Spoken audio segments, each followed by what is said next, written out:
Провалите са част от нашия живот. Несполуките ни съпътстват на всяка крачка. Как се спънах, но защо не паднах? Здравейте, приятели! Днес ще ви разкажа една интересна случка от моя трудов път. Преди няколко години, когато бях организатор експорт в търговски отдел на голяма машиностроителна компания, трябваше да заместя колега като презентатор на едно представене пред търговски представители от много държави. Представяхме нов продукт на нашата компания, с който компанията плануваше да атакува нова пазарна ниша. Презентацията беше изключително важна. Аз имах много кратко време да се подготвя и това до известна степен много ме притесняваше. Но положих необходимите усилия и ето ме на презентацията. Представянето започна, но на третия слайд техниката засече и презентацията спря.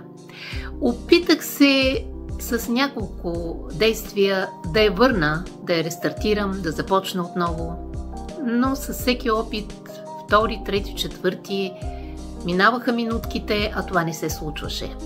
Аз започнах да се притеснявам много. Ужас! Ами сега какво ще правя? Как ще направя тази презентация?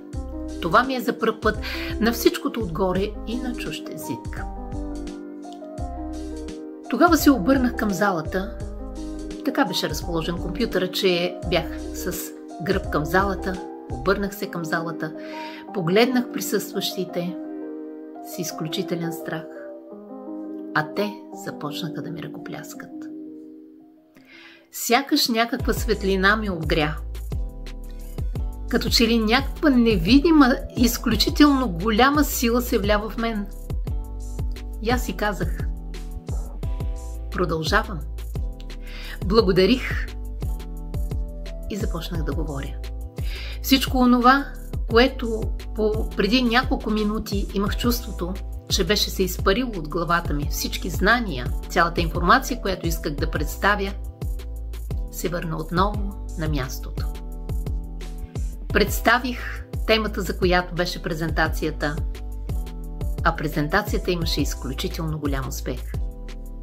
Това се пролича и в получените поръчки на следващия ден. Защо ви разказах тази кратка история и какво искам да ви кажа с нея? Приятели, провалът е стъпало към успеха. Провалите са уроци. Те ни дават тласък.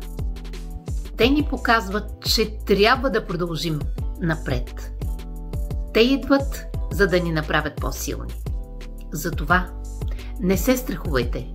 Продължавайте напред и не се страхувайте да се проваляте. Благодаря ви за вниманието.